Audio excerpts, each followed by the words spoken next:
Good evening. It's 6:30 p.m. on March 17th, 2016. I'd like to call this special meeting of the this regular meeting of the Lansing School District Board of Education to order, and ask that we all please rise for the Pledge of Allegiance. I pledge allegiance to the flag of the United States of America and to the republic for which it stands, one nation, under God, indivisible, with liberty and justice for all. Would the clerk please call the roll and identify which members are wearing green, please? Mr. Beverly? Present. Mrs. Ford? President. I'm German. I don't have to. Miss Hodgen? Present. Miss Johnson? Present. Miss Lewis? Present. Mr. Lopez? Present. Miss Rogers? Present. Dr. Rodriguez? Mr. Spatafor? Present. Quorum is present. Quorum is present, and the quorum is in green, so we're good for today.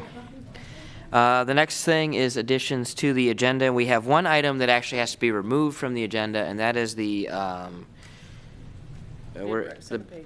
bid recommendation on the public library canopy roof replacement.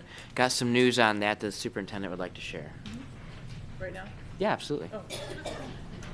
So we did a little bit more search into the lease agreement that we have with the public library and discovered that this particular repair is not part of the lease agreement.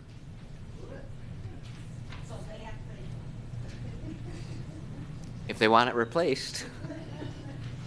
Okay, any objections to not paying for that? Okay. It's not part of the agreement, but the building is our work. I don't want deterioration of the building. Then what we can do, they will keep the building in the right conditions. Okay, that's a good question. I think we just discovered this afternoon, so we need to do some more research on it. And I know Ms. Szymanski's been looking into it, so Ms. Szymanski's nodding her head that she heard your question. So we'll make sure that. Oh, you didn't. What are we going to do so the short term is we don't have to pay for the new roof, but the long term, how do we ensure that building does not deteriorate because it is our property? Absolutely. Great question. So that will facilitate a meeting with the folks from the library, and we've been talking with them. So we'll go back and revisit that and provide you with an update. Thank you. We also need to involve the architects in that conversation early on. Yes. Is there any other additions? Okay. Moving on, we have presentations. This is our 2015-16 state bowling champions from Eastern High School. Yay.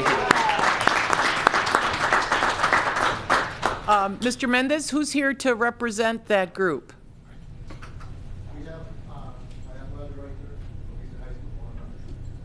Come on, run up here to the podium, Ramona. Bring your bowlers. And we want one of those shirts. Okay. All right, we have our 2016 bowling state champions from Eastern High School. Okay, go ahead and sit. This is our first state championship our team championship since 1981 softball team. So this is a big deal for us here at Eastern High School. Go ahead, introduce yourself. Justin Jensen. Dennis Crump. Juan Medellin. Victor Riojas. And then our big plaque we got, our big trophy for the team trophy. So we are missing Kyle Lewis and Darwin Collins as well. And did I hear that someone bowled a perfect game? Victor Riojas. That is amazing.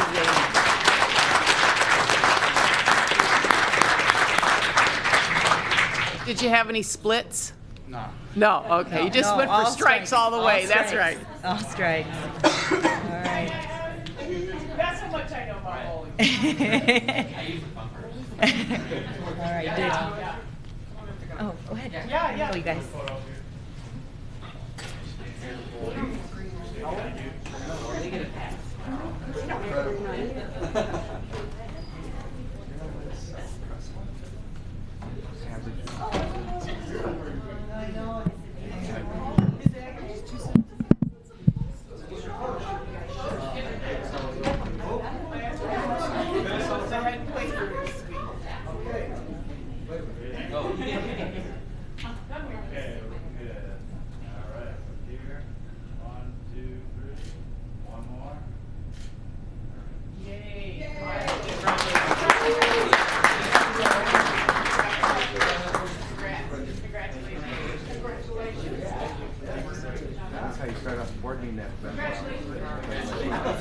By the way, we're going to change our conversations. Brian can't be here next Thursday, so Rachel's checking. We're going to try 8:31. Oh, I see what you guys are doing.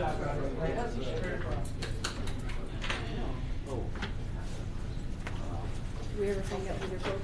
Billy Salazar. Mr. President? Yes, sir. I'd like to, I believe that Billy Salazar was helping or coaching the team. So Billy Salazar is a graduate from Lansing School District who I think is probably at work right now. I don't know, but I'd like to congratulate Billy Salazar on this great accomplishment with the team. So can we give him a hand? Yeah. Billy Salazar.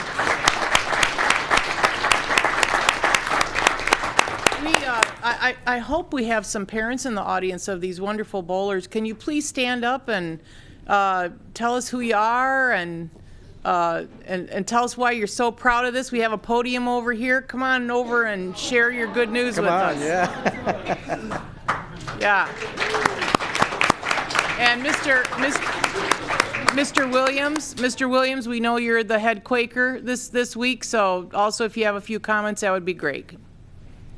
I'm Michelle. I'm the booster mom. I'm the one who kind of drove to get this back at Eastern last year.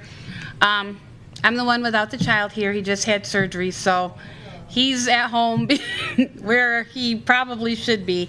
But I'm really proud of them for a second year in to do what they've done.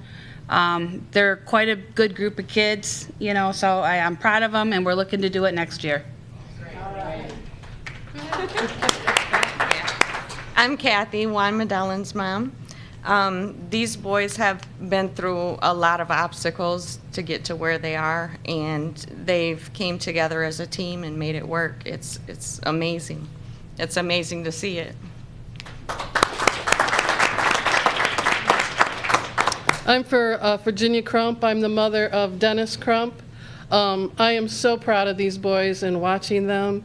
It was a real joy to see them come together as a team and win this. It was a big dream for them. Thank you. Yeah, we want to thank the board. These gentlemen daily exercise good citizenship. They work hard in their studies, and they do well academically, and they represent what the Quaker family likes to support. So we want to thank the families, we want to thank the school board, and this was a win-win for all of us. Thank you.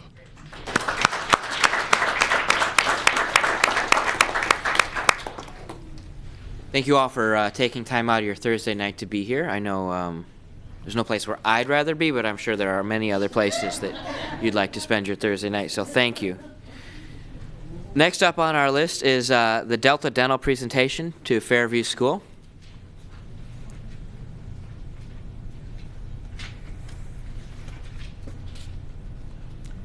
I'm Janice Marshall, the principal of Fairview STEM, and I am very proud to be here tonight to have one of our partners, Delta Dental, here to present us with a check for our March's Reading Month activities that we're doing. Delta Dental is a very great partner. Whenever we need something, they come through and help us out wherever they can. And so I'm going to turn it over to Claire Doro, who is my contact person with Delta Dental. Thank you, Janice. I'm Claire from Delta Dental. For those of you who don't know, Delta Dental adopted Fairview 4 years ago, and we have embarked on this partnership over the last 4 years and developed a great relationship. Like Janice said, we are very supportive of the teachers, obviously the principal, the students. They're wonderful for everything that they do at Fairview. To give you an idea, our employees are so involved with Fairview. Every Friday, they go and fill backpacks to feed them over the weekends. And over the last 4 years, at the end of this year, we will have filled 25,000 bags of food for these children to help them show up to school every Monday, ready to learn, and that helps them improve their oral health and overall health. And in addition, like Janice said, March is National Reading Month, and at Delta Dental we are very committed to helping improve the literacy of Michigan children. So we send employees to go into classrooms and read oral health books. We provide them with toothbrushes, oral health books, lesson plans for the teachers. So it was kind of a no-brainer when Janice came to me and asked if we could help help support this initiative to buy classroom book sets for each teacher to help improve education, literacy, and keep reading skills, promoting reading skills throughout the year. So we are happy to provide them with $722 to go forth and encourage these children to continue to read through the years. So.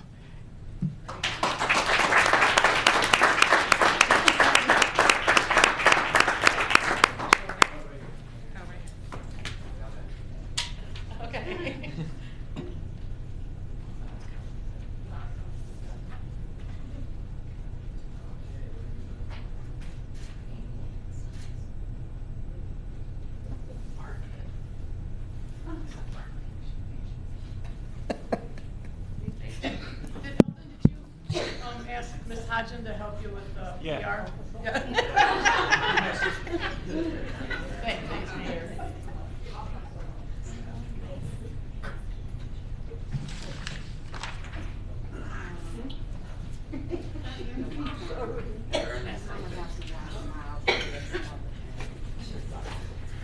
Yeah, I want to thank Delta Dental for continually being a partner in our schools. We know how important oral health is to our students and their success in school. In fact, when I read to students during March's Reading Month, I bring them toothbrushes. So if you had any extra, save me a trip to Sam's Club, but I appreciate that very much. The next item up, we have Ignacio Andrade presenting on the recognition of Cesar Chavez. Welcome to the podium.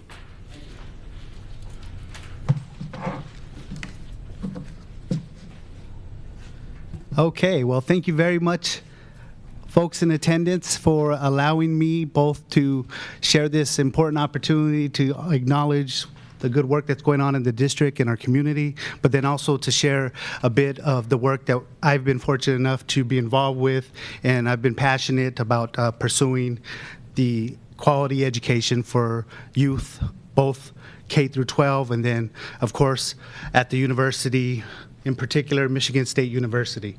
My name is Ignacio Andrade. I work at MSU in the Office for Inclusion and Intercultural Initiatives. I have the honor of working as the Community Outreach and Student Liaison in the office. I've now been working in the office going on, 6 years, going on 7 years. So I've had the pleasure of working with some of you here on the board and the superintendent at various times over the years. And I am here today to speak briefly about the upcoming opportunities and partnerships that MSU and LSD and LCC are engaged in this year and have been over the past few years. So again, thank you. The importance of recognizing Cesar Chavez. I have a short video that I'm going to submit to you folks for the record. It's about 1 minute and 30 seconds long, but it speaks to the importance of Cesar Chavez and the role that he played in the not only California, Southwest, but the nation and the world in being able to help establish rights for farm workers, civil rights, human rights, and that's really what it's grown into, a struggle for social justice. And it was a long career. Chavez had the opportunity to work with greats such as MLK and his wife, Coretta Scott King, as well. Chavez had the opportunity and the foresight to work with these folks across boundaries, across traditional boundaries.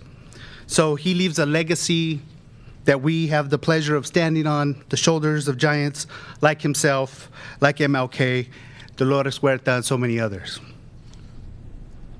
It's important to recognize Cesar Chavez because we know that when students learn about their own culture and the cultures of their peers, they tend to see them less like the other and more like their own mother, worthy of respect and admiration.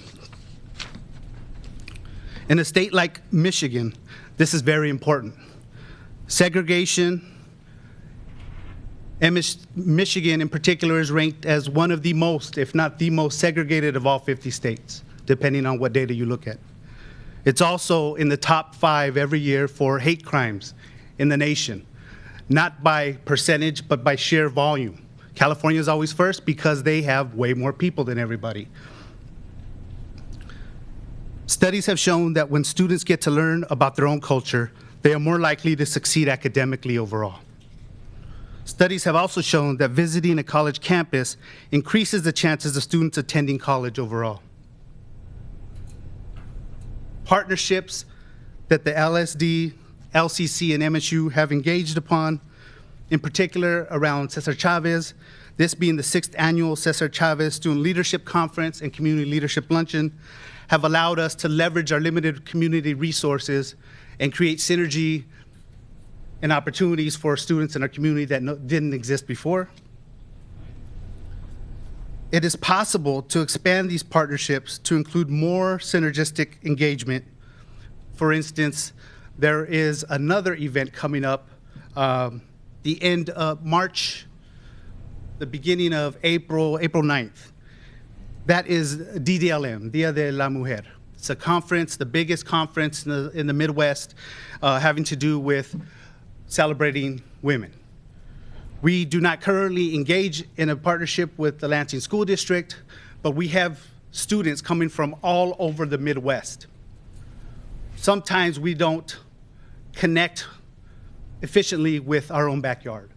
And that is a goal that we at MSU, in particular in the specific programs that I work with for Cesar Chavez, for MLK, I also coordinate MLK activities on campus, and with our partners that run the DDLM and so forth. We would like to reach out purposefully to continue to build on these opportunities and increase possibilities for our students and our families, our community. This year, I brought some flyers with me for the audience and for the board and folks. I have the pleasure of hosting the Cesar Chavez Community Leadership Luncheon, Friday, April 1st. That's going to be from 12 to 1:30. We have some outstanding featured keynote speakers. Mayor Virgil Bernero is one of our keynotes. Our very own Ivan Kamal Kanul is also one of our keynotes as well. And then we have Jose Badillo Carlos, a MSU doctoral student and dreamer, a dreamer student, meaning he is an undocumented student. He has gone through all the way up through K through 12, finished his undergraduate degree, and is now at the graduate doctoral level pursuing his education. They will share with us some words of inspiration and motivation for our youth and our broader community as well. So I thank you very much for accepting the invitation to speak, Superintendent, and we are especially privileged and excited to help celebrate that one of our very own has been recognized, and this is all not new to you, but over on our side of campus, it's big news.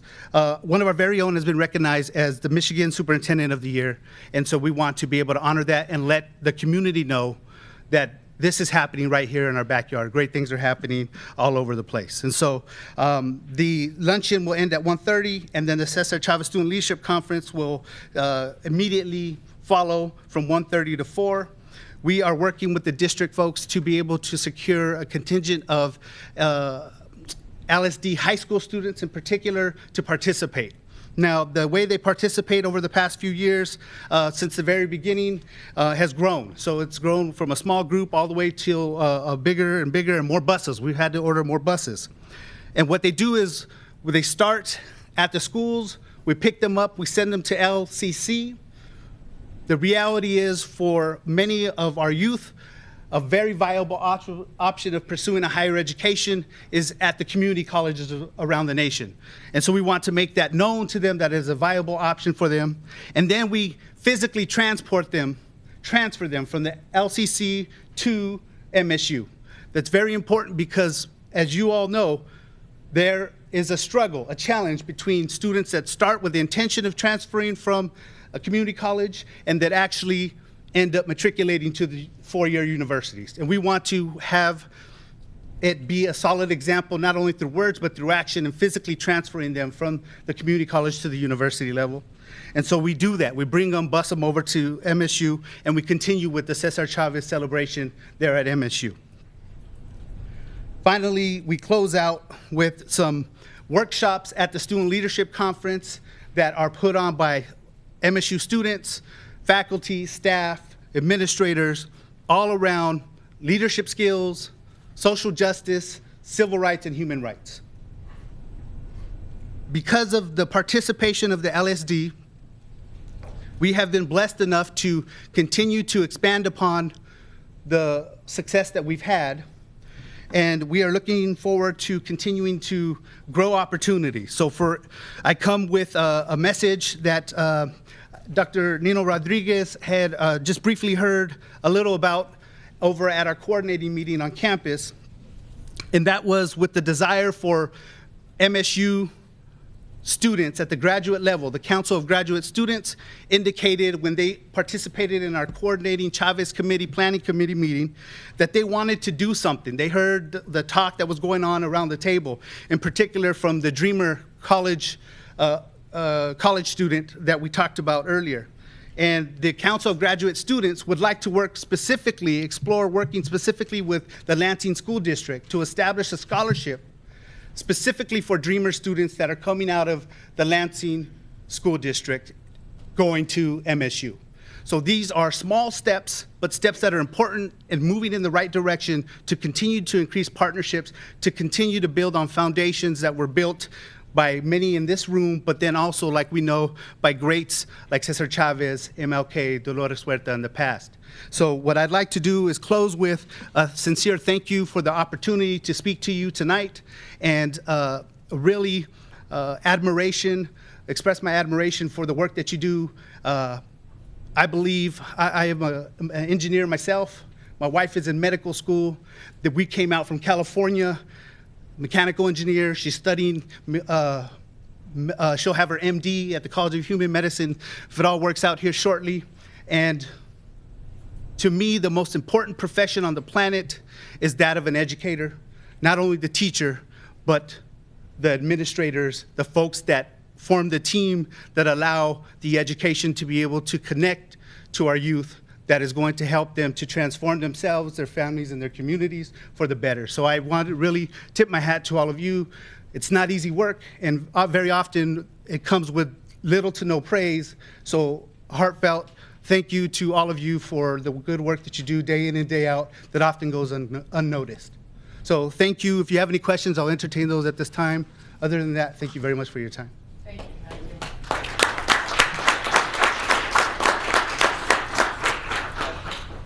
Well, actually, it's not a question, but thank you very much, Ignacio. Glad to have you here. So you guys are staying here in Michigan, right?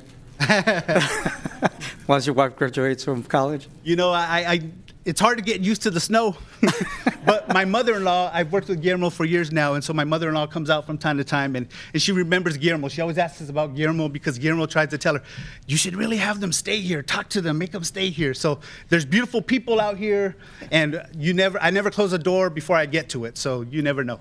Well, thank you so much. You know you're welcome. Thank you. Thank you. Oh, we have one more presentation that I was reminded of. The Eastern Band received a check from the Lansing LAFCU, what's automakers now? Automakers Federal Credit Union. And to discuss that or tell us about that is Mauricio De Rosso. Surprise. And Mauricio, bring people to the podium if you'd like with you. We know that there's another major presentation going to happen. Mauricio, there's another presentation that will happen over at Eastern High School, we know, but we want to make sure now that you're here to share this good news with the board as well. Well, it's my pleasure to come out with my colleague, Ms. Hicks, and some of our students as well. At Eastern, we're very proud of our music program. We've been kind of reinventing our program over the last few years, particularly when the Pat and Go program got combined with the high school program. And all through that, we have been able to maintain a high level of performance and participation with the students. And it's always been a joy and a passion for us to participate in music education. So it was really wonderful to hear that we're getting support also from the community, that we're getting some recognition. I actually don't know too many details about this this award yet, so I was kind of hoping to find out a little more tonight. But it's our pleasure to be here. And tell us who you have with us. Well, from my program, I teach the 9 to 12 grade levels. We have Nate Sortor, who is a French horn player in wind ensemble. We also have Charmaine Gardner, who is a percussionist in wind ensemble, and DJ Crump, who is also being recognized for his achievements in the bowling team. And then From the middle school program, we have Claire and Lucas Hips, and Terry McCord, and Josiah Chavez. Oh, great, great. Yes. So you don't know this, but I'll break the news to you. All right. Actually, LAFQ is going to award you with a major donation to your program, and it's all going to happen over at your school, which is where you're going to get the check. And they wanted to make sure it was during the day so that everyone could enjoy it. So we're really glad you're here tonight anyway, so we can give you the news. So when you go there, you're going to know it already. If I'm not mistaken, it's about $1,000, so it'll go a long way to help with instruments and uniforms and sheet music or whatever else you use. Comes at a perfect time. We've been struggling to get all of our repairs done with the remainder of our budget, so it's going to be wonderful for the students. Absolutely. Well, we're so proud to have a partner like LAFQ, and I know Kelly Ellsworth. Ellis, yeah. Will be there at Eastern to present the check. But in the meantime, can we have pictures with all of you great-looking kids and parents who are here? That would be great. Absolutely. Yeah, thanks. Right here around the horseshoe. Thank you.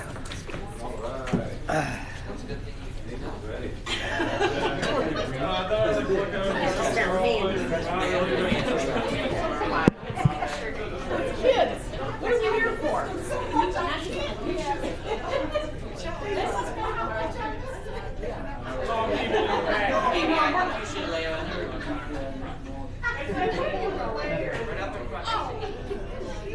I'm so small, I should be in the back.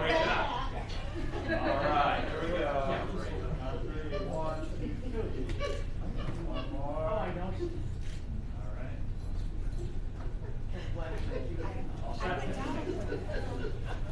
So how do you do bowling and music at the same time, and studies, and all of that? It's amazing. Traditionally, some of our highest achievers have been in music and also Absolutely, that is correct. sports, and it's just the beauty of these kids. It is the beauty, working hard on these kids. Yeah. Okay, good. The beauty of these kids. Okay, definitely the 31st. Well, while everyone's resetting, we just want to congratulate all the students that are here tonight. You guys, ladies and gentlemen, continue to make this Board of Education proud in extracurricular activities and academics and all the things that you do. It's I know we all ran for the board for students' reasons, and tonight is a great example of so many great things going on in the Lansing School District that we just don't talk about as much as we should, and we're very, very proud of all of you for the things that you do. So thank you very much. Yeah. Mr. Chair? Oh, I'm sorry.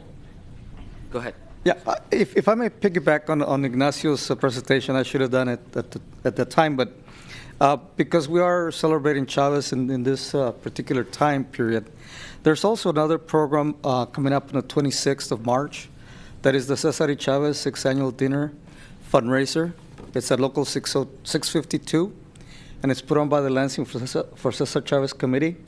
And the speaker is none other than Cindy Estrada, UAW Vice President, who will be the keynote speaker. So that's also following and in terms of the programs that are out there in the community. So you have options and can go to all of them or choose the one. And in addition, just happened a couple of weeks ago, City Council will be hosting a Cesar Chavez Memorial Observance on April 8th. So that's at noon, a noon program, so everybody's invited to attend on April 8th. So we have different venues and all for acknowledging the great Cesar Chavez as we do other of our leaders in our community. So you're all invited. Thank you, Mr. Chair. Appreciate it. Thank you, Mr. Lopez. Madam Superintendent, did you want to? I just wanted to actually thank the parents for coming here and being so supportive of their children in these wonderful activities in music and athletics. And thank you so much for being here and for supporting our kids and your kids and our district and our community and for being here tonight. So thanks. Thank you. All right, public comment on agenda items, none from our clerk, report from our superintendent. Yes, so there are so many positive things to report, and we've already heard of several wonderful things. I hardly know where to start, but I will begin with the much anticipated graduation rates from last year. The official results were finally released on Friday of last week, and because of the dedication and hard work of our staff and our students, and of course the support from our families, I'm so happy to say that the district's graduation rate rose 5.5% from last year. We are on, yes. Applause, applause, applause. We are on a 5-year trend of continuous increases of a little over 2% every year, and this past year was the biggest jump yet. In fact, Eastern High School, this is the drum roll of all drum rolls, increased their rate by an astounding 12.5% from last year. So, way to go, Quakers. This signifies just a shy 2.2% of the state's rate of 79.79. So this is just an amazing effort at Eastern High School. Sexton also should be congratulated because they rose their graduation rate by 9% from last year to 73.91, or almost 74%. So great achievement by the Big Reds in Sexton High School. And Everett High School also saw an increase from last year by just a little under 3% to 70.57%. So all three of our high schools, our graduation rates are over 70% mark, which is really a benchmark we wanted to make sure we got to. So we're so proud of the accomplishments, and because it signals to the world out there that the Lansing School District and our students are moving forward in really positive ways. So congratulations to everybody out there for that major accomplishment. And of course, there's a Promise Scholarship waiting at the end of that graduation line. So that's also very exciting. I want to congratulate Marcel Carruthers, assistant principal and football coach over at Everett, who received recognition with a Double Gold Coach Award. This award is given to coaches who are dedicated not only to teaching the sport they coach, but also to teaching life lessons to our students. He was nominated by a former student athlete. Only 50 coaches in our country have been given this award this year, and Marcel is one of them, so we want to congratulate him. Marcel is such a wonderful role model, mentor, teacher, and coach to the students at Everett High School. With more good news, our magnet schools received, 3 of our magnet schools received honors from the National Magnet Schools Association as schools of distinction. They were Fairview STEM, Mount Hope STEAM, and Everett New Tech High. So great work being done by all of our schools, and congratulations to those 3 magnet schools. Last week, our board information study session was held at North Elementary School, you all recall.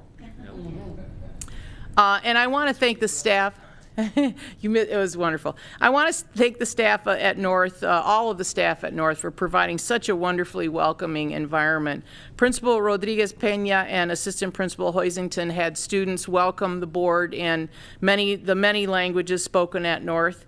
The school community also provided the most incredible feast of foods from around the globe. It was Oh man, I'm sorry. Oh man, I shouldn't say that on TV. Wow. It was a glorious event and an evening, and a true testament to how we are enriched each day by the diversity in our community. Lansing Community College hosted the Hope induction ceremonies on Tuesday night, night before last, and it was so uplifting to see so many parents and dedicated students come to this event. I feel like it was the biggest event I've been at in the last 4 years, so I was really excited to see everybody there. Hope and Promise, of course, are such great benefits to the students of our district, and there are so many thank yous that need to be given to those who keep this effort alive. The people on the Promise Board, the Hope Board, Mr. Dean, and on April 21st to Mr. Johnson, who will be here to add a little spark to the life of Promise. I just want to say that I was at the basketball game last night. No kidding. I can't say, and so is Mr. Lopez, that's right. Yep, no, don't worry, I wasn't going to forget you. I can't say enough about how proud I am of that Everett basketball team in last night's game. It wasn't just about winning the game, which they did by 6 points, but because of their composure and perseverance. They never gave up. They played maturely. They played as a team. They were not sidetracked with trash talking or prideful gestures. This is the hallmark of a great team with greater coaching. Many of you know that I spent the better part of my high school and college years as a statistician of all boys sports, baseball, football, wrestling, and basketball. So I've seen a lot of games, and I've watched a lot of coaches. And I can honestly say that our district has an elite cadre of varsity coaches. They are examples of good sportsmanship and role models for our young men and women. On Tuesday, this coming Tuesday, the Everett Vikings will play in the quarterfinals, amazing, against the team from Hudsonville, think they have ice cream there, in the Don Johnson Fieldhouse. And you are all invited to join me in this great community gathering as we support our students and our district. I will be at the State of the City, and then if you don't see me there, it's because I will be at the Don Johnson Fieldhouse yelling along with everybody else, cheering for the Vikings. It was a wonderful game. I left with a couple of minutes left in the game to get to my car, so I didn't get stuck in the exit traffic. And Everett was down by 8 points, I think. And by the time I got to my car, they had tied the game, and then they ended up winning as I drove out of the driveway. It was just, it was an amazing effort. So we've been presenting the Pathway Promise bond proposal to community groups over the last several weeks. And last night, Dr. Coscarella and Eldon McGraw met with the Forest View Neighborhood Association. Teresa Shemansky and Ben Botwinski met with Colonial Village. And yesterday morning, Board Member Rogers and Teresa met with the skilled trade folks. Thanks so much, Board Member Rogers, for being there. On Tuesday afternoon, the executive team met with the Eastern Alumni Association to solicit their support for the bond. Next week, I am scheduled to be on a panel for a TV interview with City Pulse editor Burl Schwartz, and on Tuesday with the Lansing Clergy Forum. We're all very busy making sure our community is well informed about our bond proposal in advance of Election Day on Tuesday, May 3rd. And if you want to know where we are scheduled to meet with anyone, I believe it's on our website, Eldon. On the calendar on the website. So if you want to hear more about the bond proposal, we're also developing a plan internally for us, the executive team and myself, to be at schools between now and of course the end of the school year, but it is specifically before May 3rd, to talk to staff about any questions they might have, any staff, all staff, about the bond proposal. And I just want to end by saying, Donna Pohl, if you or your family are listening, we want you to know that our hearts are with you. Thank you.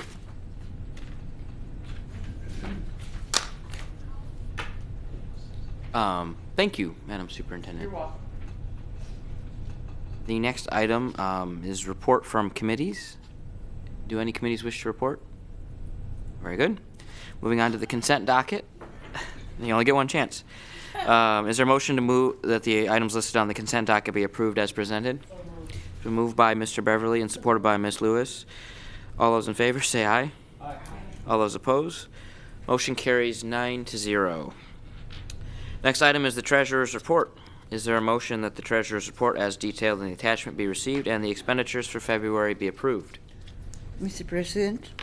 Yes, Ms. I recommend that the treasurer's report as detailed in the attachment be received and the expenditures for February be approved. It's been moved by Ms. Hodgen and supported by Ms. Ford. Is there any questions or detail needed? Yes. Very good. Some short items. Our donations that we received for the month of February, we only received one. It was from the Fidelity Charitable Fund, and they gave $2,000 to the RIF program. Oh. As to our general fund, we started off the month with a little over $19,500, And we ended the month with $16,896,103. We spent a little extra money in payroll because there were 3 payrolls in the month of February. Our investments, hey, it's the way the calendar falls. Investments, the $16 million that we have is invested in money market and our account at the PFM company. Tonight we will be having a discussion about the general fund. There's an adjustment to be looked at, but I would like to say that please take a note at the fund balance, because there is the possibility that at the end of this year we will add to the fund balance in June. I reviewed the superintendent's credit card, the Magic card, as well as our check register. So I would also like to announce that and remind the board that the Magic card, purchase card that we started several years ago, is a card that we receive a cash rebate back on. And we just got information that the amount of money that we're going to get back this year is $50,659.06. So that's the treasurer's report. Thank you. That is great. The motion does say that it's detailed in the attachment. Unless I'm mistaken, we didn't get the treasurer's report in our attachment. You didn't? No. I don't ever look at that. I just try to skip over it, and I'm so sorry. That's okay. I just wanted to point it out because it does say in the motion. I'll take the blame for this one because I was out of town, so I didn't double check this time. You're right, it isn't there. So we can make sure that it gets into the minutes, and then that way it will be on file for the public as well as my colleagues on the board. Okay? I'm sorry, I didn't notice that. Any objection to moving forward with the motion? Okay. All those in favor, please say aye. Aye. All those opposed? Motion carries 9-0, with the caveat that we get that in the minutes. Okay, very good. The next item is the negotiations team recommendation found on page 8. And as you'll recall, typically at our annual organization meeting, we put the negotiations team together and approve that. For some reason, you'd think after, I think this is my third organizational meeting, I'd have it down, but we missed that one as well. So the superintendent has attached a letter recommending Scott Eldridge, Mark Coscarella, and Teresa Szymanski serve on the negotiations team on behalf of the school district for the LEA, the AFSCME, and the LASA contracts, and then the FOP contract and the LSEA CBA, which will come under negotiation for different purposes. Ms. Ford, sorry. I just am curious because I think as many contracts as we have listed here that are expiring or have expired, I don't think I've ever seen this few number of people appointed to negotiate with this many contracts, and I'm wondering, is this just the leadership and there will be others involved, or is this it? So my understanding was that we were going to move negotiations to Miller Canfield, and the conversation I've had with Miller Canfield is that they feel that they're pretty well equipped to handle negotiations with just a couple of staff involved in that piece.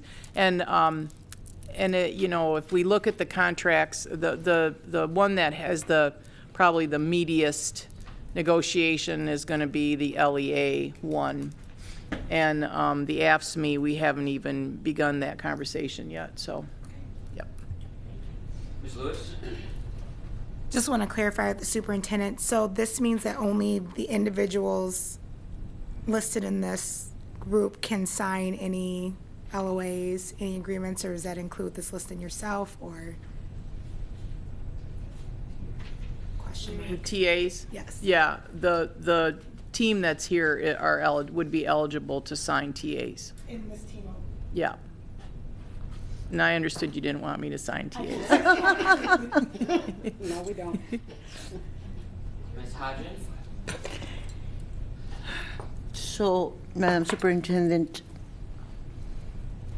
we have then definitely decided to go with Miller Canfield, and when is that effective? Or did it already happen, and did they start negotiations already? At our organizational meeting, Right.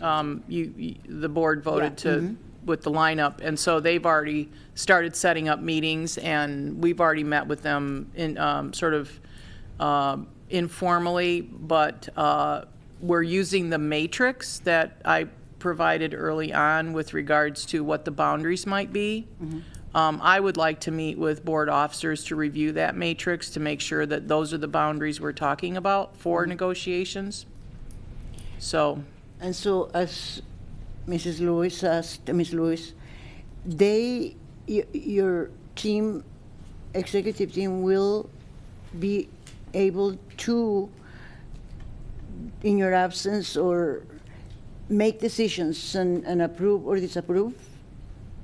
Well, they know that they would not be that they would keep me informed of every step of the way. We would be meeting. They wouldn't. I mean, the process would likely be that they would meet with the parties involved, and then they would give me an update at the end of every meeting to tell me where they were in the process. And if I felt that something was misaligned with what I thought I heard the board indicating with regards to where they wanted to go with contracts in our closed sessions that we've had, then I would try to get it realigned, or I might ask for a closed session at a board meeting to double check that we are on the path that the board is interested in pursuing. Okay. But yeah. Thank you very much. Other questions, Ms. Ford? I'm assuming, based on the language in the letter and the way it's listed on the agenda, that you would like a motion that we approve the team that is being recommended? Yes. Okay, I would move, I'm sorry. I skipped over Ms. Rogers. So Oh, I'm sorry, I'll okay. let her do her Okay, thing. okay. We will let you make it. Okay, so I just need a clarification on AFSCME, because years ago, food services and custodial maintenance distribution came together under one agreement, and so we're negotiating that entire agreement, not just a part of it. My understanding is that we are negotiating that entire agreement, very uniquely, however. Yes. Because part of it. Well, and I was just going to say, particularly with regards to that one, I know we've had some preliminary conversation on that one, but at some point it might be good, because we're waiting on some information from the administration, and then it might be good specifically for that one that legal counsel come to a meeting with the board on that one in particular. Okay, thank you. Ms. Ford? Mr. President, I move that the Board of Education approve the appointment of Scott Eldridge, legal counsel for Miller Canfield, Mark Coscarella, and Teresa Szymanski to negotiate the contracts listed in the letter we received for the Lansing School District. Second. It's been moved and enthusiastically supported by a couple, but let's go with Mr. Lopez this time. That we approve the recommendations. Is there any further discussion? All those in favor, please say aye. Aye. All those opposed? Motion carries 9-0. We are on to discussion items, and I will remind the board that items listed below are intended for discussion only. However, the board may take action on any item listed, including budget amendment number 2. Kim, Teresa? Oh, not Kim. Teresa and Mark.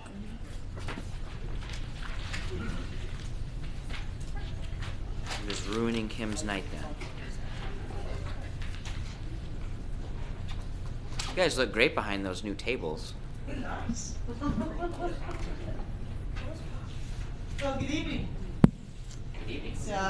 It's great to be here this evening and share some good news with the Board of Education and also our community. So we're here tonight to talk about budget amendment number 2.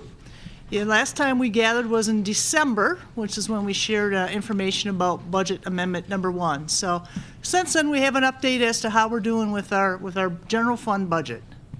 Dr. C? So tonight, we're going to go over the fund balance, revenues, expenditures, and we'll close with a summary followed by any questions that you may have. I told you I wasn't going to interrupt you, and I promise I won't after this point. You guys like me to gavel her out? No. Good answer. And I say yes. But I just want to make sure that we know and remember that we decided to go to budget amendment number 1 in December, number 2 in March, and number 3 in June. And so we've added a budget amendment in our general schedule, and this is the first time we're doing the first, okay.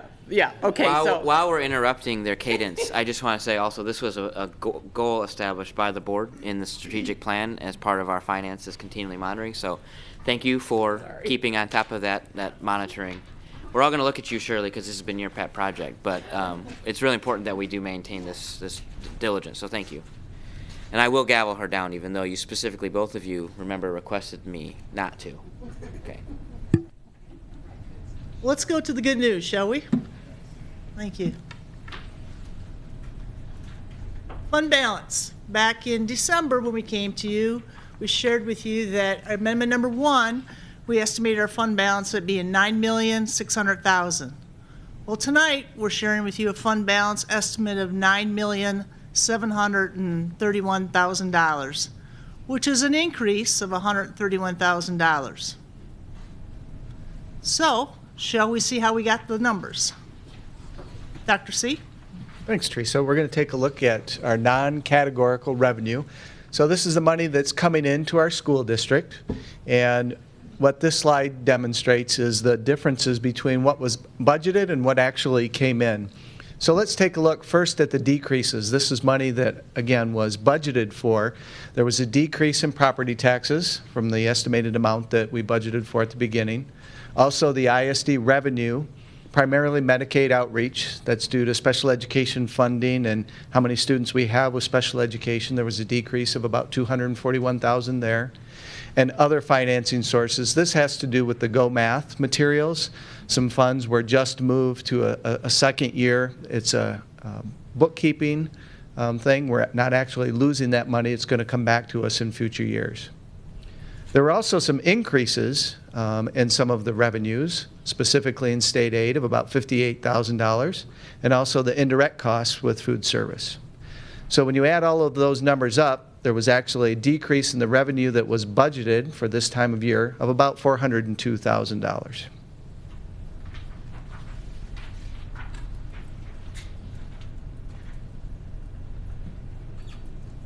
So with that comes expenditures. And what I want to do with this slide here is just kind of give you the overview, and then we can go into some detail in the following slides. So we had a savings through wage and benefits of over $1 million. And we also increased some of our discretionary expenses for $523,000. You subtract the two and you end up with a reduction in expenditures of $533,000. So wages and benefit savings. Here again, over $1 million from open positions and unpaid leaves, stabilization adjustments, which is your MIPSers, and the actual wages and benefits. So we've worked really hard. It's not that we're not hiring people, we certainly are, but we have a lot of folks that leave and retire, and the process is ongoing. So this is what we generated in terms of a savings from those open positions. So we had we needed a few extra dollars to pay for things to the tune of $523,000. We had to pay for additional legal fees, some technology for Synergy and e-finance, some improvements in the capital projects, along with some environmental contracts. And then we've seen an increase in our special ed transportation and indirect cost adjustments. They're all combined to come up with $523,000. Of these expenditures, which would you say is the largest? Legal fees. Thank you. Next. So we close with a summary. Revenue decrease of $402,000. An expenditure decrease of $533,000. Subtract the two, and you come up with a positive variance to be adopted for the adopted budget of $131,000. I think the work that not only Teresa, but the rest of her team, including Kim, who's here tonight, just really demonstrates that the district continues to be good stewards of the taxpayers' money. I have a question, and I don't see anyone else with one, so I'll go ahead real quick. You mentioned through Mr. Beverly that the largest increase in expenditures was legal fees. So far, yes, sir. Can you, without divulging personnel information, indicate why? Well, we did have the departure of Mr. Scott, our HR director, and at that time he was, a lawyer, so we've taken up on that. We've also had an increase in some of the cases that we're going to, so we do need more assistance with legal fees in a number of cases that we're tackling right now. And also some real estate deals. Oh, okay. Very good. Thank you. A comment more than anything else. I see that we have a positive variance of $131,000, and I noticed that as we see the job postings come through our attention, we see any number of custodians being hired or posted for hire, and I mention that only because that has been an issue in terms of our work and keeping our buildings clean and for our students. So I want the community to know that the positions are being posted, and there is a turnover of staff. So it has nothing to do. The variance has nothing to do with not filling positions. That's a good point. And so if unless I'm wrong, you can tell me. But we need to continue to look for those folks that we need to hire to keep our buildings in top shape for our students. So this should not be viewed as us making money off of not hiring very important positions in the district. That's a great point. Thank you, sir. Thank you.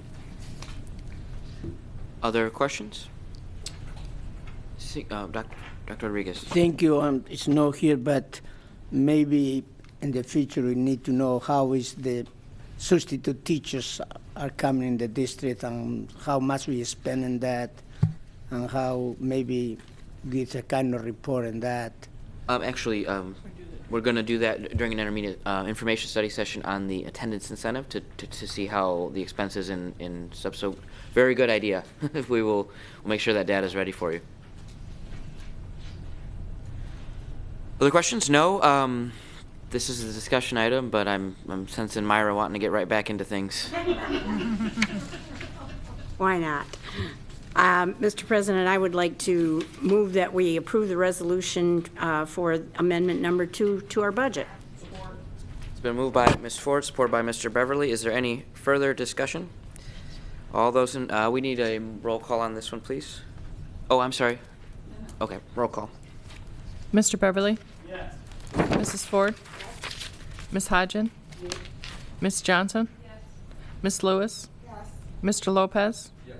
Ms. Rogers? Yes. Dr. Rodriguez? Yes. Mr. Spatafor? Yes. Vote is 9-0. Motion carries 9-0. Thank you, everybody. I want to thank everybody for their great work on that budget. We know the moving parts that go into it, so thank you for all the work. And above all, I'd like to commend our superintendent for interrupting only one time at the beginning. So thank you. Very good work. The next item is our enrollment and choice marketing professional service contract with Colt Communications. I don't know who's presenting that. We're not. It's just me. We're not actually doing a presentation. Okay. Unless Eldon, if you want to do any of this. So, if you want me to even tee this up, I can, but I think it's pretty self-explanatory. Right now, we are in a major period of time when we are soliciting enrollment and schools of choice, open enrollment, and as part of the strategic plan and comments that I've heard around the Horseshoe for the last couple of years, how important it is for us to increase our marketing profile. And I have not brought any contracts to the board for Mr. Colt, who has been working pretty much almost free with the magnet programs, and I think it's time for us to include a major initiative. And this contract includes not only his services, but all of the marketing collateral that goes with that, TV spots, radio spots, print media, billboards, things like that. So I just wanted to make sure we understood this was not strictly his pay, but it included all of the advertising and marketing that we want to do for enrollment marketing, for schools of choice marketing, for highlighting the wonderful things that are going on in the Lansing School District, and for providing some information with regards to the bond. Well, you answered one of my questions. My other question was, I see you're talking about enrollment for district choice, so we're going to probably be stepping up our explanation of what the pathways are and how to navigate those and things like that with this kind of stuff. Okay, great, excellent. Other questions, Mr. Lopez? Yeah, I know you mentioned it, Madam Superintendent, but could you send us kind of a breakdown of what you're talking about? That this includes kind of a breakdown of the budget? Yeah, okay, happy to do that. Eldon, I think obviously Bob has put that together, so. This way we won't be wondering, you know. Yeah. I think that will probably do it, and then we can move this on to next week. Do we have any questions? No, okay. So can we just move to approve the request professional service contract? It's been moved by Mr. Lopez, supported by Ms. Rogers. Any further discussion? No. All those in favor, please say aye. Aye. All those opposed? Motion carries 9-0. Thank you. Thank you. Thank you, Mr. Colt. I'm going to ask that you not wear blue and gold to these meetings, though. Actually, you know, notice he's not wearing green. Yeah, we just got you a contract, so buy a green tie. Blue and gold. The next item is the recommendation to purchase waste removal and cardboard recycling services for 2016-17.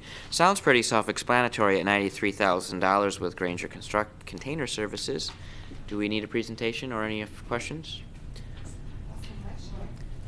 Ms. Rogers would like to move that we approve this recommendation. I move that we approve the waste removal, cardboard, recycling bid recommendation. Been moved by Ms. Rogers, supported by Mr. Beverly. Any further? Yes, you may. Is there an explanation for why, I mean, I'm okay with it because it's less, but is there an explanation for why this year we're expecting to spend less? About $20,000 less? Ms. Szymanski, why is it cheaper this year? Okay. Yeah, come up with the table and tell us that. We're working actually on this more recycling, and we anticipate it being cheaper, but I did notice that too, so thank you for pointing that out, but we certainly are anticipating it being a little bit less than last year. And it looks like the ultimate contract might end up being a little more expensive because there's Yes. a 3% annual increase, but, okay, cool. Thank you. So question. Ms. Hodgin and then Mr. Lopez. So as much as you guys say it is self-explanatory, so what does cardboard recycling bid recommendation is? So let me clarify that a little bit. So the city of Lansing provides us with free recycling, so we have free recycling. The only thing that Granger does is just our cardboard recycling. That's why it's specific to cardboard recycling. That's the recycling portion of it. Yes. Mr. Lopez, Ms. Rogers. Thank you, Mr. President. I noticed that it was cheaper this year, but do we get some like rebates for the cardboard that they take, recycle, and probably resell it? Not that I'm aware of, but I certainly could follow up on that. Because if you recycle metal or whatever, Yep. you know, so they're making money off our cardboard, and we're paying them to take our cardboard. So, I mean, it'd be good to know if we get some rebates. A lot of our schools do a lot of recycling, so, but I will follow up, sir. Thank you. Because Ms. Rogers and then Ms. Hodgin. Okay, so I guess I would like to call to the attention of my colleagues that this contract is for waste removal and cardboard recycling. We're not paying $93,000 for cardboard recycling, okay? So it's just a combination of those two things, okay? So there was an explanation needed then. Yeah. That's what the title says. Well, if you Well, find out there's to a my rebate point- for recycling, I'm calling Granger and getting it home, too. Ms. Hodgin, did you have any other further questions? really, because as funny as it might sound, there are companies in Lansing that buy from suppliers and from us neighborhoods the cardboard, so I can imagine that they would be elated that they could buy. All you have to do is set it in one part, they come and pick it up or weigh it. So we could be making some money for all, but I prefer that Granger picks it up because it's easier. But there are companies that do that for a living in this town, so I wanted you to know that. So this is the price for both things. Yes. Garbage and... Teresa goes out on Thursdays and puts the bins out, and then they take the trash. And then I pick them up. Let me blow over. Thank you, Ms. Szymanski. All those in favor, please say aye. Aye. All those opposed? Motion carries 9-0. The next item was that. Now it's not. The next item is item E, course sequence change for science. Yes, so Dr. Coscarella and Ms. Delsa Chapman are here to share the very hard work they've been doing with our high school science teachers to better align the new generation science standards with our course sequence. And they provided you a very, I want to say complicated roadmap, but it is science, so it looks like a chromosome rendition of things. So the new generation science standards are what NGSS stand for. Yep. Oh, there was another one? There's three total. Okay, well. Ms. Rogers has a question, and then we'll... So is this something that we need to approve? Because I don't know. That's why I'm asking. Well, I see Dr. Coscarella nodding his head that yes, we need to approve it. It's gone through it's gone through instructional council. Okay. And we're bringing it to you because there's a significant deviation from course sequences the way we used to teach science. Okay. They're going to explain it. Good evening. Thank you. Good evening. Thanks for having us with you again. As Superintendent said, Ms. Chapman and I are here to talk with you about the next generation science standards that the state of Michigan adopted back in November of 2015. Therefore, that makes them the Michigan standards, which also means that in 2 years, those are the standards that will be assessed for our students. So it's really important that our curriculum is now aligned with the Michigan standards. So we're here before you tonight to talk about new courses, and anytime there are new courses, board policy requires us to have them approved by the school board. So that's what we're asking of you tonight. Even though this is a discussion, we anticipate a vote in April, unless the board decides otherwise, obviously. Wanted to talk a little bit about why we're doing this, and then a little bit about the process. Again, Michigan Department of Education adopted the new standards, the next generation science standards. For 2 years, we've heard rumors about the next generation science standards. The teachers have been investigating them. They did go through a process for all of Michigan to look at those standards. And our Science Steering Committee, K-12, have been looking at those standards for about 2 years, really digging into them, beginning to write I can statements towards those. They made a recommendation to Instructional Council, and last night the Instructional Council voted unanimously to adopt the new courses, K-12. It does take a little bit of restructuring and a little bit of work as far as sequencing and easing our way into those standards. You can imagine if we changed all the courses all at once, there would be kids missing big gaps in big classes. So that's why our handout is here with you. Before you look at the sequences in this very complicated piece, I do also want to let you know that there will be very minimal impact to the budget regarding staffing. There might be a little bit of time in some of those transition times where we add a class or two, but we're not going to have to hire cadres of new staff to ensure that these classes are taught. So what do I mean by that? For example, if a student is struggling in biology, there might be an extra class or two that's taught. So very minimal impact as far as staffing. Now, next year, it's anticipated that we'll be piloting materials. Usually at the elementary level, it comes in the form of science kits. And at the secondary level, usually in the area of books, textbooks, it might be e-books, they could be the traditional hardcover books. We do anticipate that we would most likely come to the board next year with a recommendation on science materials.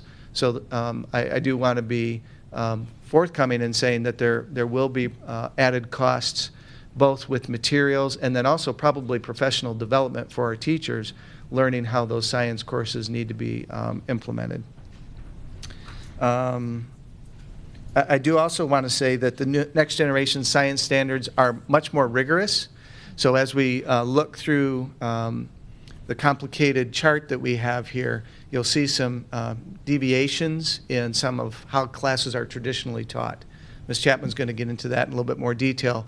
But the next generation science standards are much more rigorous than the previous grade level content expectations. Let's see if there's anything else that I want to touch on. I think that's it. I'll turn it over to Ms. Chapman now. Thank you, Dr. Coscarella. Good evening, Board of Education and Madam Superintendent. This is a very strategic document, but with me being a person that loves science, it looks very simple to me. So I'm going to try to simplify it for you. It does possibly look like a DNA strand, but I'm used to reading those, so let me walk you through it. I did hear some conversation regarding abbreviations and clarification on what those are. NGSS is Next Generation Science Standards. And so as we move forward, you will hear that often for many years to come. GLCE would be the former or old Michigan curriculum at the elementary level, and that would be what we would call GLICs. So that would be grade level content expectations. And then HSCE would be what we call the HISKIs, and that's high school content expectations. So hopefully that'll give just a little bit of clarification. We've mapped this out so that not only the teachers that have put so much work into the pacing and aligning of the new curriculum, but also it is a roadmap that has been presented to our secondary our high school counselors, and it's a format that they will be able to utilize as we schedule students for coursework. You'll notice that the very first box, and we're not going to go through every box, but I want to share with you the map, if you will, that will make sure that we are definitely in compliance with the Michigan Department of Education. The very first box is specific to our students or our graduating class of this year, class of 2016. And you'll notice there are no gray areas, meaning that all of our students that will be graduating this year have successfully completed under the old curriculum. As we move into the upcoming school year, class of 2017, you see that there is the very first gray or colored box. And so that is where we're actually going to begin fall 2016, or effective for the school year 2016-17, the very first transition. And that will affect our seniors, wherein which they will be able to, under the new sequence, complete an advanced or elective science class. If we move over to the class of 2020, that's where we're seeing the most immediate impact starting this coming fall, because those would be our incoming freshmen, our 9th graders. And you will notice that the colored or gray boxes for class of 2020 emphasize that there are options. The NGSS Earth and Space Science course, as well as the NGSS Biology course. If you move to the right corner, there is an explanation box, and I'll talk a little bit about that. So for our incoming 9th graders, they have the option based on the following. Before the end of this school year, probably late May, all of our 8th graders across the district will be able to test out, if you will, of the Earth and Space Science next generation science requirement by scoring a 75% or higher on the current high school content expectation Earth and Space exam. If they test out of that, Entering ninth grade in the fall, those particular students will be enrolled in biology. However, if they do not test out, they will be taking or enrolling into the Earth and Space Science course.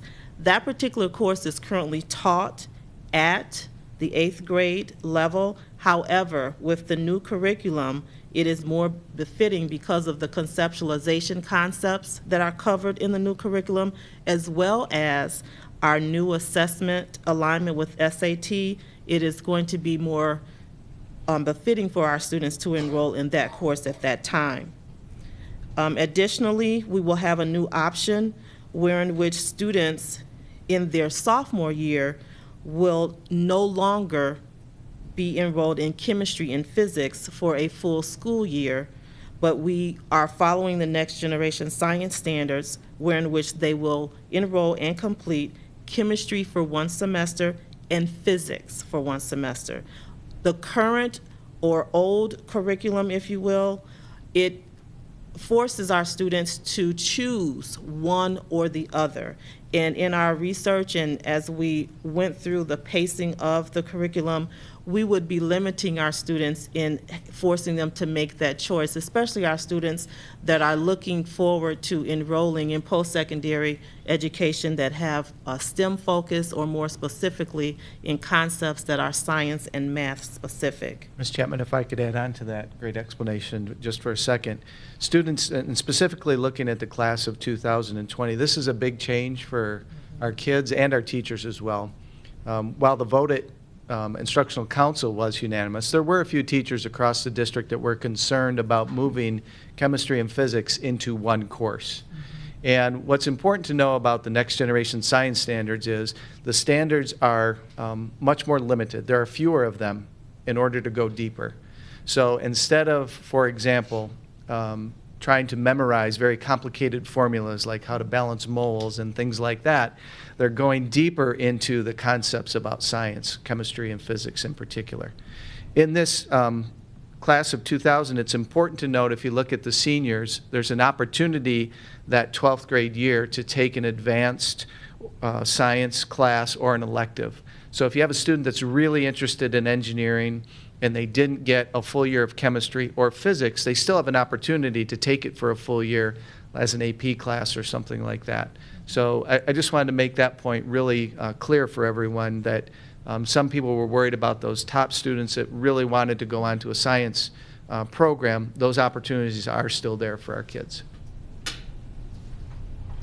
Thank you, Dr. Coscarella. And I will finish up with just, oh, I'm sorry.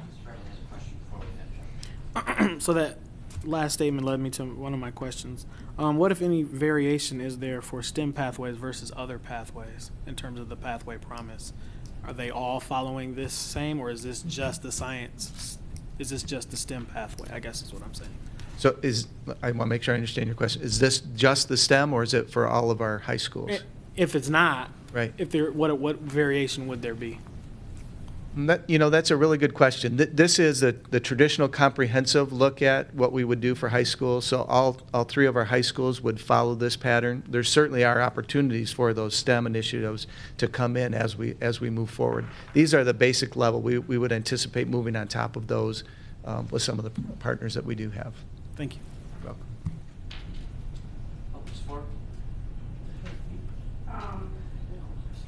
I appreciate your explanation about the chemistry, because I actually wanted to take advanced chemistry when I was in high school. I loved it, and they didn't offer it. But what you're saying, if I understood you correctly, is that they would take 1 semester of chemistry, 1 semester of physics, and then they could take more of either one as an advanced elective. That's correct. Okay, that's good. I guess, and maybe you're going to get to this, but I'm curious, for example, about 9th grade students who do not have to take Earth and Space and can go on and take biology, that under 2022 and 23, actually 2021, it shows only biology in the 11th grade. Now, if they've already taken it in the 9th grade, would they be taking an elective if they wanted to continue with the science? Exactly. Okay, Yep. because it doesn't say that, and I'm wondering why. My only other question at this point, and maybe it's a simple answer, on the back side where it talks about the date that this NGSS is effective, it talks about NGSS 6 science for 6th graders, but when you go back to the other chart, it doesn't have 6th grade NGSS science until 2023. Yeah, you know, that's a good point. These are just the course names that would be required for the kids' transcripts, so we were just providing a little bit more detail as far as those. So when it says effective, it just means that's when it's been adopted, not that it's necessarily going to take effect. That's correct. Okay. Correct. I thought that might be the answer, but I just wanted to clarify. Thank you. You're welcome. Ms. Ford, you bring up also another good point that, as you see on here, this is only 6th grade. Next year, the tentative plan, and we're still working out all the fine details, is next year teachers would begin piloting and looking at the pacing guides for science. We'd also be piloting the materials and have those, the goal is by this time next year, have those all shored up. So in the school year, the class of 2018, that last box down in that page, it also K-5 would be implemented as well for next generation science standards. That's really important because with that class, that's when the assessments start changing from the current content grade level expectations to the new assessments. So. Thank you. Is it directly pertinent to what they just said? Because I'd like to let them finish, and then we have a couple questions that want to be asked. Go ahead. In conclusion, we just want to emphasize that it is a phase-in process, and you can see that the class of 2023, that's when we will have phased in for 6 through 12, the next generation science standards curriculum. Just want to piggyback on what Dr. Coscarella said. This has been a 2-year process. This is not something that we started the day after this was approved by the state back in November. Ben Botswinski and his team and several others have worked very hard, and we believe, along with the support of Instructional Council, that this is very viable, and we will definitely be preparing our students to be science literate. Good. Thank you very much. So first question, I understand that this curriculum is being aligned to correspond with the new standards that the state adopted. Is there anything from a policy standpoint that the board needs to do aside from adopt this recommendation? Is there any policy that needs to be? No, I don't, other than adopt the new courses, no, I don't believe so. Okay, that was first question. Second question, there's a couple options that you mentioned where students can test if they test at a certain percentage and they have an option to go into a different class. Is that different than tracking, and if so, what is the difference? Well, currently, a student can actually test out of any class. Some of the high school teachers might not like to hear that, but they actually can. The state board has allowed that for a while now. Can you talk to me a little bit more about what you mean by tracking and what that means? We talked about this a little bit at our table last week during the information study session. We talked about in relation to math. So if students were in honors classes or tracked a little bit differently, had the option to take honors classes, but it's my understanding that we can't tell a student they can't be in an honors class. Is that correct? That is correct. So how is that different than if a student, that the state mandates that the student would have to pass the test in order to, is that the difference? No, I think I understand your question now. So if you're looking at box, right in the middle, the class of 2020, I think that's where we were kind of talking, and Ms. Chapman was talking about the testing.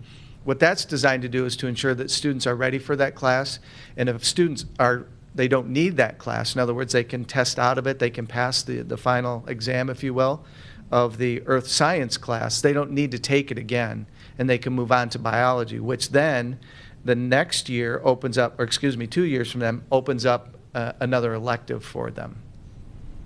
So basically the graduation requirement for math requirements is 3 years of science. Is that basically it? So they have the option of taking a year of it as an elective? Yes. So it allows our students the opportunity, if they have the desire to take those higher level courses, we are offering a wide range of opportunity for them.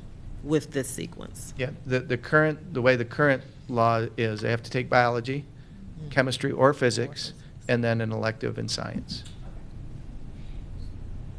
If I could just piggyback onto this with Mr. Beverly's question, it gives us a lot more room now to be able to add pathway-specific courses that might integrate with the pathway. So if you're in the Eastern pathway, we could integrate more biotechnology courses in the science electives. If you're in the VPA technology pathway, it would allow for more science-related technology courses as electives, and if you're in the STEM pathway, it would allow for more engineering courses. So it opens up a little bit more room for us to be able to add pathway-specific courses. So that was a great question. Thanks for making us think about it. Sorry, one more question. I'm sorry. No, it's okay. I did yield the floor, but I was just kidding. Are there still going to be AP options? Yes. Okay. I think I had the question that Ms. Lewis asked, in a different way, though. So if a student in 8th grade does not hit the 75% or average, so they'll be enrolled in Earth and Space. Correct. So then, for one semester or for the year? For the year. One semester, for the year? Okay. So in the following year, would they be then able to take biology until the following year? Right. Would they have to take biology then? Or would they? The sequence would go, the next year they would take chemistry and physics. Okay. For the year. And then biology? And then biology. Yep. Okay. And then they could be done, or if they wanted to take a 4th year of science, that they certainly could. And most students' schedules really open up their 12th grade year as far as electives. They get most of their required courses out of the way. They still probably have to get more credits to graduate, but that's an opportunity where they can go in a different path and take an extra science class or math class or something like that. Yeah. And the thought also came to my mind when she asked about tracking, and I go back to my days in Texas, where we're tracked either general or academic, throw you here or throw you there. Yeah. So thank you for asking that. I had it in my mind. Thank you much. You're welcome. I would just like to point out, too, that we still have the APEX system. So students could take online courses as well during this time to catch up or to take other advanced classes as well. So it's another option for our kids. And I think that's what we're really trying to get is more options for our students rather than this tracking idea. So those are great questions. Thank you. Dr. Rodriguez. Thank you. Thank you, Mr. President. Thank you for the presentation. Is that new names for the courses? Yes. The content is the same that we have now, or is different content? Different content as well. Now, is alignment between 6th grade, because I see here they are going to take physics and chemistry in 10th grade, when usually it used to be in 11 and 12. Correct. Then I can imagine they will prepare our students from grade 6, 7, 8, and 9 to be there. Is that correct? That is correct. Yep, that is the sequence that's laid out here, is that the students would be prepared for those. The teachers did a fabulous job, and Ms. Chapman can probably add on to this as well. As they looked at that, they looked at many different models. As a matter of fact, the group that put the Next Generation Science Standards together had 3 or 4 recommended models, and they talked about what the sequence should and could be based on the curriculum that's being taught. I don't know if you want to add on to that or build on that. We did look at several models, and in looking at our surrounding districts and districts across the state, this particular model was the best in ensuring the sequence allows our students an opportunity to be extremely prepared for the new state assessment, which is the SAT. So that's why you are seeing the chemistry and the physics offered during that 10th grade year rather than the traditional offering during the junior and senior year. Thank you. Definitely that is going to cost money. We are going to buy new books, new materials, and then we are already training, or not training, but we are already in the staff development for teachers. Right. That's also is money involved, right? Yes, teachers have been going to the ISD for professional development already. They've been attending some conferences, but it'll have to be more intensive. As I said earlier, we'll be looking at piloting materials next year, most likely kits, science kits, as we do now in kindergarten through 5th grade. But even with those kits, we're going to have some books and some materials to go along with it. So we would look for a recommendation probably next year around this time about what those materials and books would be. No student, if a student doesn't pass the test or 75, he or she still be allowed to take the class. If somebody doesn't pass the test with 75%, he or she will be allowed still to take the class. Is that correct? Yeah, let me be really clear, because I don't think I was in that. What that test is doing, it's not supposed to be a gatekeeper for not taking or taking that class. It's to determine if they're ready for that class or if they can skip it. So if they don't do well on the test, then that means that they need that class, so they'll be taking the earth science class at that point.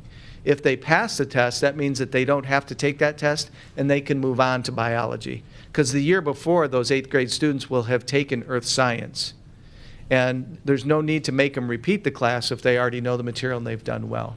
So it's not a matter of keeping kids out. It's a matter to see if they know the material or not and can take a different class. The material was already taught. Right, in 8th grade. In 8th grade. Right. And that was my question. My question is the material as aligned year by year in a progressive way. And you say yes, but now some people some students can skip some classes because of the knowledge that they already have for the previous material. That's correct. And because we're in that transition, once it's fully implemented, it will all be aligned. But there is a little bit of a time period where there are a couple of spots, and this is one of them that you pointed out, that there's going to be some bumpy spots where in that transition point.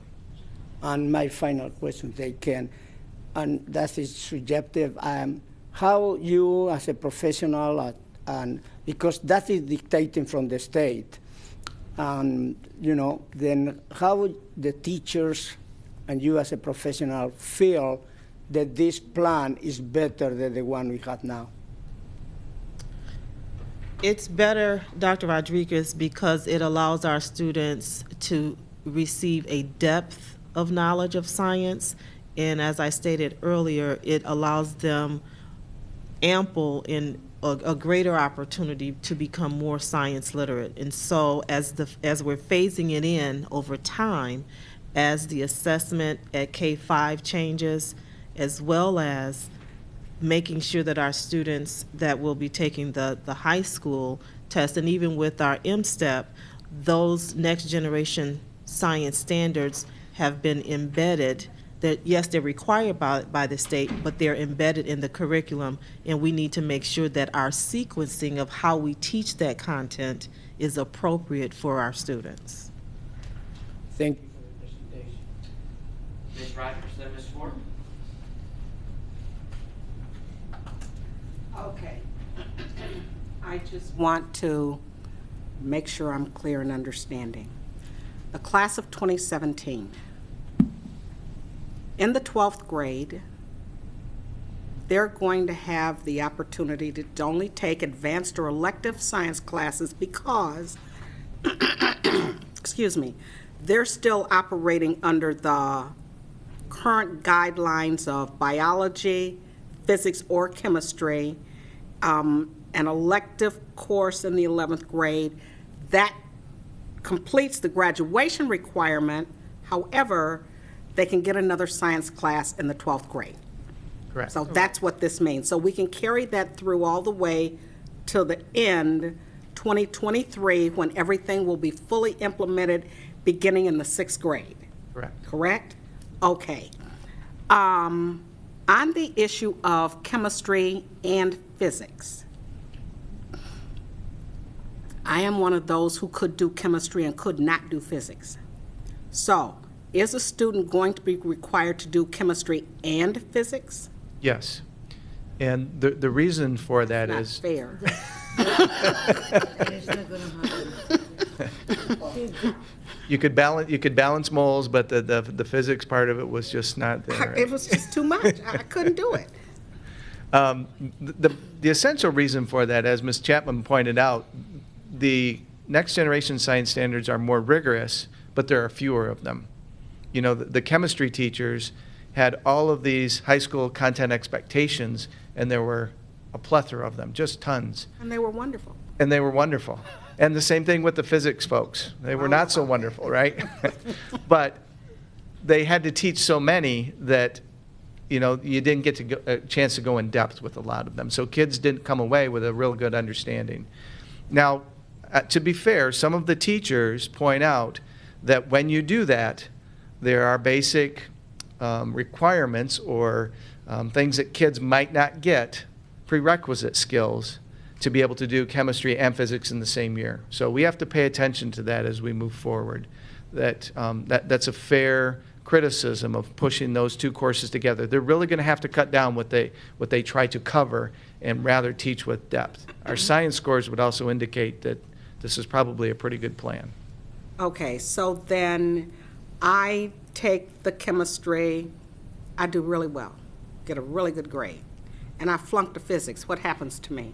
That's a good question. I think that we haven't worked that part out yet, but knowing you with your sparkling personality, you would do just fine and pass. Those are the conversations that the teachers are going to have, and we work out the details once the courses are put together. Okay, so my colleague mentioned it's going to cost us some money, and he mentioned books. Is there any way that we can start looking at more advanced classroom materials than books? Because if we're going to bring in a new thing and a new program and a new whatever, I think we need to upgrade how we teach it and do online textbooks, you know, whatever, because if Twitter, if it works and they learn, I'm okay with that, okay?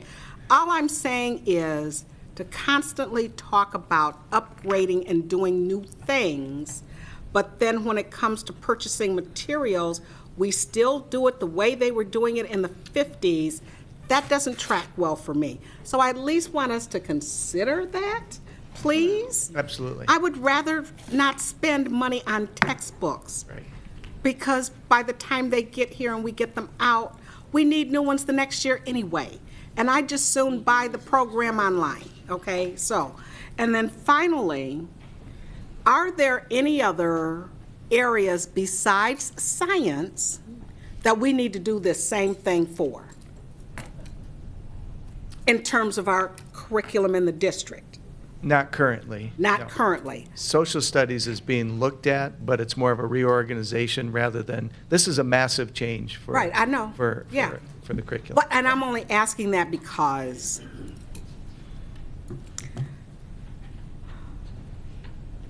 it's very hard for our students to measure and learn and be measured on what they learn when the guidelines are changing all the time. And so they've been changing since I've been here. And so I'm kind of wondering, at what point does the Department of Ed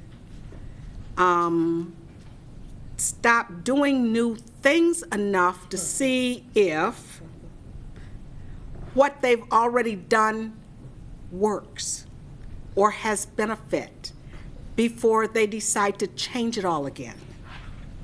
I understand. So do we have any way of knowing this is it, though, for a big change? We don't know. I don't know. Okay, thank you. No one does, including the department. Ms. Ford? Actually, my question was related to textbooks also, and Dr. Rodriguez and Ms. Rogers covered it, but I would like to say I absolutely agree with what Ms. Rogers said. You know, when you think about Khan Academy and you think about all the opportunities, I happen to have a grandson who had some difficulty with algebra, and I worked with him over a summer, and we did it all online. And there's a lot more that's attractive to kids online than in a textbook nowadays. And I think that it's something we need to give some serious thought to. Thank you. Thanks. Madam Superintendent, to close this out. So I just wanted to, great conversation, and I'm so glad to hear the questions about. Ivan, can I ask this to you before you have your? And then you can answer. No, because she's going to finish, and by 2020, don't you think that there won't be any textbooks that, like Mrs. Ford said, everything will be online probably? That it's something we shouldn't even worry about? Well, gosh, I wish I had a crystal ball or a Ouija or something. I find it really hard to believe that in 4 years our education system would move to a completely virtual format. I just don't, I guess I don't see it as a completely virtual format. What I think our education system will be moving towards, and I would be the biggest cheerleader for this, is that all of our content would be more about project-based learning, so that there's real application for what they are learning with sort of a product at the end that they're investing in, the kids are investing in, and they're doing a performance around it. They're doing a display, they're doing a gallery walk or something. They're working in teams, very much like what New Tech High is doing, very much like what we see in our magnet schools. I do think that we are moving more towards real life inclusion of the real world application of the content they're learning, which I believe I didn't get when I was in high school. And I loved physics. And I didn't like chemistry, so go figure. There's no reality application when I was younger. And what I love about the pathway is that it automatically forces us to think about content, science content, math content, English language arts content, in its application to real life. And that's what I'm hoping for. So I want to just say that what is exciting about this for us, I think, is we've looked at our, and you mentioned it, Mark, we've looked at our science scores. They are not good. They're not good. And so whatever we've been doing hasn't been working. Somehow, we're either misaligned with what's on the test. Our teaching methods need to be upgraded to have it be more application oriented. But whatever we've been doing hasn't been working. So we need to make some dramatic changes in that process, in that sequence. All of these courses now in this new sequence are aligned to what the kids are going to be tested on with the SAT. And with the step. And so even though we may want to reject this philosophically, it is the coin of the realm. It's still very important for our kids to be able to prove themselves in these sorts of instruments. And we've been waiting a really long time to order materials, whether they're in kits, whether they're in software programs, whether they're in hard copy, whether they're in lab paraphernalia. We've been waiting for this next generation of science standards to be adopted, and it was just less than 6 months ago, and our curriculum to be aligned so that we were not ordering stuff for something that is already too old to do. So yes, we'll come back and we'll ask for some support, and we have plenty of evidence with regards to where we are with scores and enrollment figures on where kids are the happiest or not happiest in classes, I think to justify that expenditure like we did with mathematics. So those are my 2 or 3 cents worth on that. Good job, guys. Thank you for concluding that discussion. Thank you for the presentation. Oh, Ms. Hodgen, did you want to make a motion? No, not a motion. I just want to know, did we find the answer? After the interesting session and the work that we did at North? 7. 7 is the answer you're looking for. 7 is the answer. The question was, why are we failing? I mean, I think. We're not failing. No, we're not failing, but we're not where we're supposed to be. Did you come up with an answer when we asked you what is going wrong, what are we doing wrong? In what subject are you talking about? In science. Well, Yvonne just talked about how she thinks that we're going to realign the curriculum and offer more science literacy, as Ms. Chapman discussed, and maybe that's not the answer to the question, but maybe a solution to the problem. I think it's a longer conversation than maybe we have time for this evening. Very pedagogical of you. Yes, Ms. Ford. Ms. Ford. I would like to move that we approve the science science curriculum that was presented to us this evening. Second. It's been moved by Ms. Ford, supported by Dr. Rodriguez. Is there any further questions or discussion? All those in favor, please say aye. Aye. All those opposed? Motion carries 9-0. Thank you very much. Thank you. Next on our agenda is the report from Secretary and announcements. Dr. Rodriguez. Thank you, Mr. President. Celebration of the Lansing Promise, a special evening with Irving Magic Johnson. Thursday, April 31st. 21st. I'm going to repeat that because it's so important. Thursday, April 21st at the Lansing Center. 10th Annual Mid-Michigan Legislative Breakfast. Friday, April 15th at 7 a.m. How Conference Center. We need to answer to the secretary if we are going to be attending this particular celebration. Policy Committee meeting Thursday, March 31st at 1 p.m. here in this room. Regular board meeting Thursday, March 31st, 6:30 p.m. Information study session Thursday, April 14th at 6:30 p.m. I didn't announce where the vacation for Easter starts in Lansing School District, but I think it will be good for the community to know. First week of April. Mara, April, spring break is April, I guess. We 4th through the 8th. We don't do spring break, 4th through the 8th, okay. Excuse me? April 4th through April 8th.